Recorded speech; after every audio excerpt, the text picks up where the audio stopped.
all of the words coming out of my mouth, of course, was generated by AI. So instead of compression, stream, and decompression, in the future, communications will be perceive, stream, and reconstruction, regeneration. And it can be generated in all kinds of different ways. It can be generated in 3D. Of course, it can regenerate your language in another language. So we now have a universal translator. This computing technology could be, of course, placed into every single cloud. But the thing that's really amazing, Grace Hopper is so fast, it can even run the 5G stack. A state-of-the-art 5G stack could just run in software in Grace Hopper, completely free. Completely free. All of a sudden, a 5G radio runs in software, just like a video codec used to run in software. Now you can run a 5G stack in software. Of course, the layer 1 PHY layer, the layer 2 MAC layer, and the 5G core, all of that computation is quite intensive, and it has to be timing precise, which is the reason why we have a BlueField-3 in the computer, so that kind of precision timing networking. But the entire stack can now run in a Grace Hopper. Basically, what's happening here, this computer that you're seeing here, allows us to bring generative AI into every single data center in the world today. Because we have software-defined 5G, then the telecommunication network can also become a computing platform like the cloud data centers. Every single data center in the future could be intelligent. Every data center could be software-defined, whether it's internet-based, networking-based, or 5G communications-based. Everything will be software-defined. This is really a great opportunity, and we're announcing a partnership with SoftBank to partner to re-architect and implement generative AI and software-defined 5G stack into the network of SoftBank data centers around the world. Really excited about this collaboration. I just talked about how we are going to extend the frontier of AI.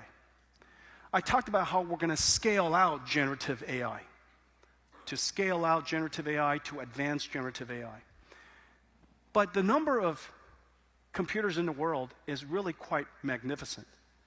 Data centers all over the world. And all of them, over the next decade, will be recycled and re-engineered into accelerated data centers and generative AI-capable data centers. But there are so many different applications in so many different areas. Scientific computing, data processing, large language model training that we've been talking about, generative AI inference that we just talked about, cloud and video and graphics, EDA, SDA, which is we just mentioned, generative AI for enterprise, and of course the edge. Each one of these applications have different configurations of servers, different focus of applications, different deployment methods, and so security is different, operating system is different, how it's managed is different, where the computers are will be different. And so each one of these diverse application spaces will have to be re-engineered with a new type of computer. Well, this is just an enormous number of configurations. And so today we're announcing, in partnership with so many companies here in Taiwan, the NVIDIA MGX. It's an open modular server design specification, and it's designed for accelerated computing. Most of the servers today are designed for general purpose computing. The mechanical, thermal, and electrical is insufficient for a very highly dense computing system. Accelerated computers take, as you know, many servers and compress it into one. You save a lot of money, you save a lot of floor space, but the architecture is different. And we designed it so that it's multi-generation standardized, so that once you make an investment, our next generation GPUs and next generation CPUs and next generation DPUs will continue to easily configure into it so that we can have best time to market and best preservation of our investment. We get configurable into hundreds of configurations for different diversities and different diverse applications and integrate into cloud or enterprise data center. So you could have either bus bar or power regulators. You could have cabling in the hot aisle or cabling in the cold aisle. Different data centers have different requirements, and we've made this modular and flexible so that it could address all of these different domains. Now, this is the basic chassis. Let's take a look at some of the other things you could do with it. This is the Omniverse OVX server. It has x86, 4 L40s, BlueField 3, 2 CX7, 6 PCI Express slots. This is the Grace Omniverse server. Grace, same 4 L40s, BF3, BlueField 3, and 2 CX7s. Okay, this is the Grace Cloud Graphics server. This is the Hopper NVLink Generative AI Inference server. And we need sound effects like that. And then Grace Hopper 5G Aerial server, okay, for telecommunications, software-defined telco. Grace Hopper 5G Aerial server short. And of course, Grace Hopper liquid cooled, okay, for very dense servers. And then this one is our dense general purpose Grace Superchip server. This is just CPU. And it has the ability to accommodate 4 Grace CPUs or 2 Grace Superchips, enormous amounts of performance.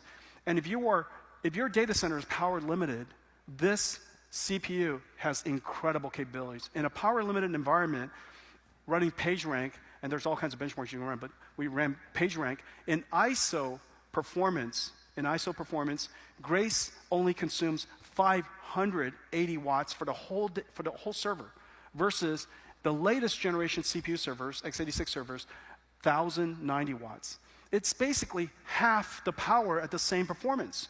Or another way of saying, you know, at the same power, if your data center is power constrained, you get twice the performance. Most data centers today are power limited. And so this is really a terrific capability. There are all kinds of different servers that are being made here in Taiwan. Let me show you one of them. Get my exercise in today. Whoosh. I am the sound effect. Okay. You've got BlueField 3, you've got the CX7, you've got the Grace Hopper. There's so many systems. Let me show you some of them. All of our partners, I'm so grateful. You're working on Grace, Grace Hopper, Hopper, L40s, L4s, BlueField 3s. Just about every single processor that we're building are configured into these servers of all different types. And so this is Supermicro, this is Gigabyte. They have tens, I think it's like 70 different server configurations. This is Ingresys.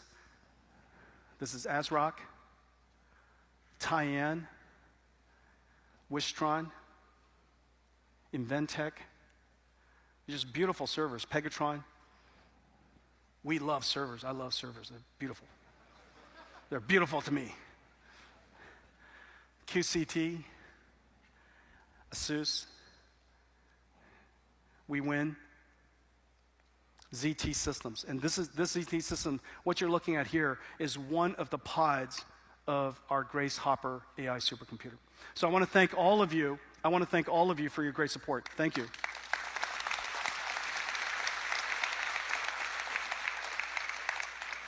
We're going to expand AI into a new territory. If you look at the world's data centers, the data center is now the computer. And the network defines what that data center does. Largely, there are 2 types of data centers today. There's the data center that's used for hyperscale, where you have application workloads of all different kinds. The number of CPUs, the number of GPUs you connect to it is relatively low. The number of tenants is very high. The workload is heterogeneous. The workloads are loosely coupled. And you have another type of data center. They're like supercomputing data centers, AI supercomputers, where the workloads are tightly coupled. The number of tenants, far fewer, and sometimes just one. Its purpose is high throughput on very large computing problems.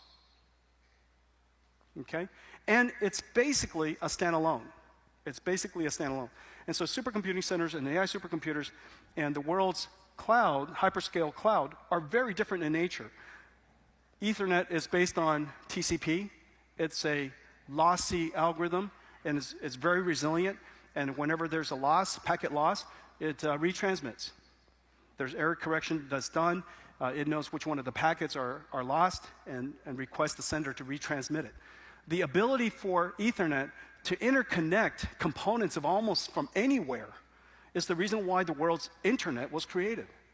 If it required too much coordination, how could we have built today's internet? So Ethernet's profound contribution is its lossy capability, its resilient capability, and because so, it basically can connect almost anything together. However, a supercomputing data center can't afford that. You can't interconnect random things together because that billion-dollar supercomputer, the difference between 95% networking throughput achieved versus 50% is effectively $500 million. So the cost of that one workload running across the entire supercomputer is so expensive that you can't afford to lose anything in the network. InfiniBand relies on RDMA very heavily. It is a flow control. It's a lossless approach. It requires flow control, which basically means you have to understand the data center from end to end, the switch to the NIC to the software, so that you can orchestrate the traffic with adaptive routing so that you could deal with congestion control and avoid the oversaturation of traffic in an isolated area, which results in packet loss. You simply can't afford that because in the case of InfiniBand, it's lossless. And so one is lossy, the other one's lossless. Very resilient, very performant. These two data centers have lived separate lives. These two data centers have lived separate lives. But now, we would like to bring generative AI to every data center. The question is how? The question is, how do we introduce a new type of Ethernet that's, of course, backwards compatible with everything, but is engineered in a way that achieves the type of capabilities that we can bring AI workloads to the world's any data center?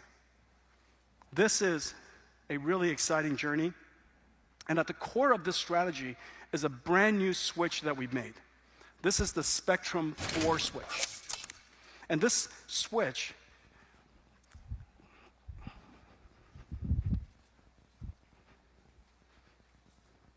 everything I'm showing today are very heavy. Whoosh, like that. This is the Spectrum 4 switch. 128 ports of 400 gigabits per second, 128 ports of 400 gigabits per second, 51.2 terabits per second.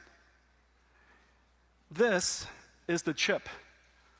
It's gigantic.